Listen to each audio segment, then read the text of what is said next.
Since the dawn of civilization, humans have tried to organize the living world.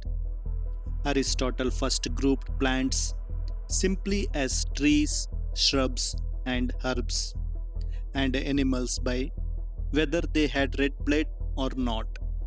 Later, Carolus Linnaeus gave us the two kingdom system, Plantae and Animalia. It was elegant but deeply flawed. The two kingdom system put fungi and plants in the same box. It did not distinguish between single celled and multicellular organisms, or between cells with a true nucleus, which are eukaryotes, and those without nucleus, which are prokaryotes. Life was too complex for just two boxes. We needed a better map. In 1969, R.H. Whittaker revolutionized biology by proposing the five kingdom classification.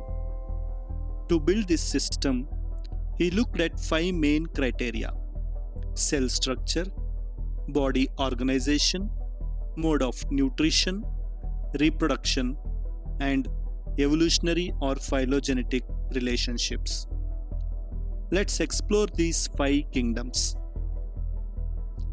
Welcome to Kingdom Monera, where bacteria are the sole members.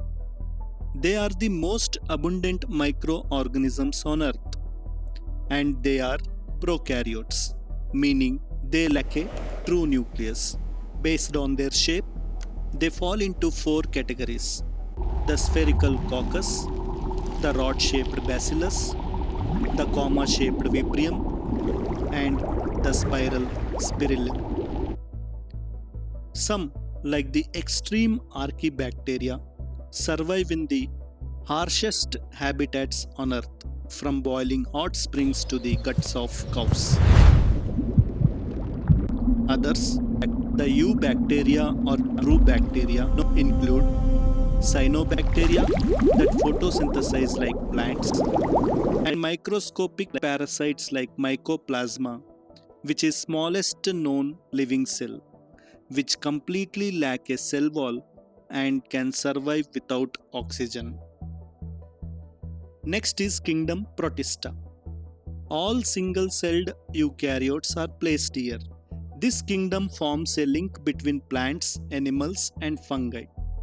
It is a wildly diverse group. It includes chrysophytes like diatoms, whose indestructible silica-rich cell walls form diatomaceous earth.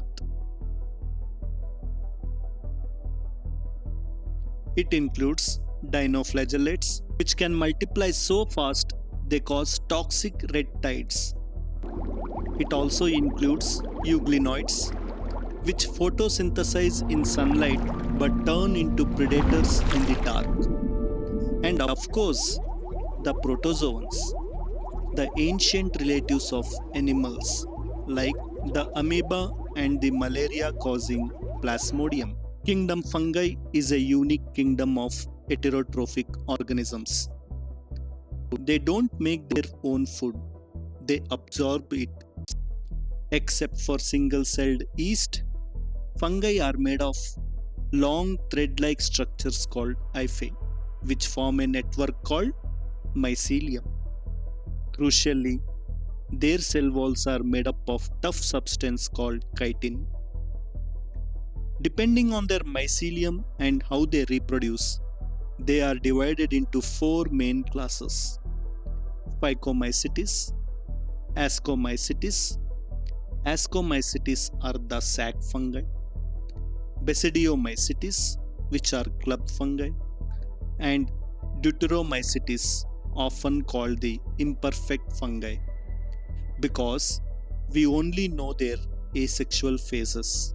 The final two kingdoms are the ones we know best. Kingdom Plantae includes all eukaryotic chlorophyll-containing organisms with cellulosic cell walls. Kingdom Animalia houses the heterotrophic multicellular eukaryotes that lack cell walls entirely. We will dive deep into these two vast kingdoms in the chapters to come. But Whittaker's five kingdom system did not have room for everything. What about entities that are not truly living in a cellular sense? Enter the outcasts. Viruses are non-cellular infectious agents that hijack a host machinery to replicate. Then there are viroids, which are just free naked RNA without a protein coat, and prions, which are abnormally folded infectious proteins responsible for diseases like mad cow disease. Finally, we have lichens, a beautiful intimate symbiotic partnership between an algae and a fungus. Biological classification is not just about sorting organisms into neat little boxes. It is about drawing the map of life on Earth, understanding how every creature is connected, and tracing our shared evolutionary history back to the very beginning.